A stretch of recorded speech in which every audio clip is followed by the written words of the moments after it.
सालों पहले एक गांव में कोकिला और महेश भाई नाम के पति पत्नी रहते थे।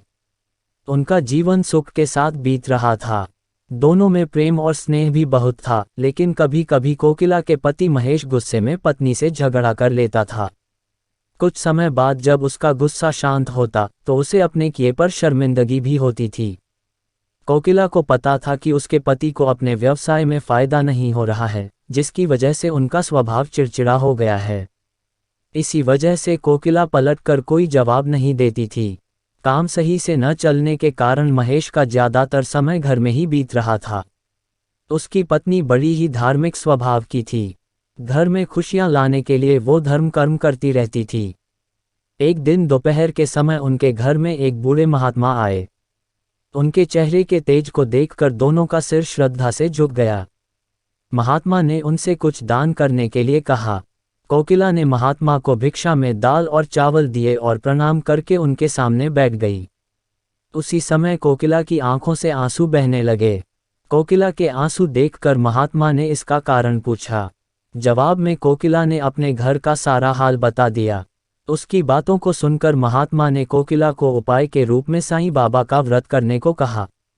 साथ ही इसकी विधि बताते हुए बोले कि लगातार 9 गुरुवार तक एक समय खाना खाकर पूरी विधि से साईं बाबा की पूजा करने से उसके सारे दुख दूर हो जाएंगे।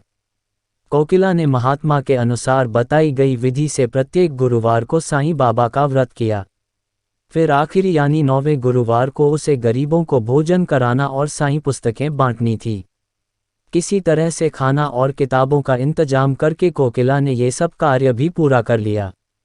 जैसे ही यह सारे कार्य संपन्न हुए, कोकिला के घर में होने वाले झगड़े और महेश भाई के कारोबार में आई अड़चनें दूर हो गईं। अब दोनों पति पत्नी सुख से अपनी जिंदगी जी रहे थे। एक दिन कोकिला की जेठानी और कोकिला आपस में घर परिवार से जुड़ी बातें करने लगे। उसी समय कोकिला की जेठानी ने उसे बताया कि उसके बच्चों का मन पढ़ाई में नहीं लगता और वो स्कूल की हर परीक्षा में फेल हो जाता है। जेठानी की बातें सुनकर कोकिला का मन भर आया। उसने तुरंत साईं व्रत के बारे में अपनी जेठानी को बताया।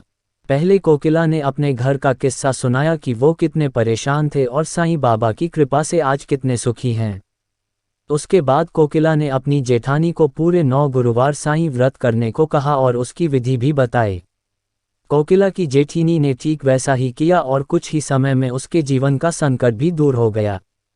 उसका बच्चे का मन पढ़ाई में लगने लगा और उसके अच्छे अंक आने लगे। कहानी से सीख: मुसीबत के समय घबराने की जगह आराध्य पर सच्ची श्रद्धा रखते हुए परेशानी दूर करने की कोशिश में लगे रहना चाहिए।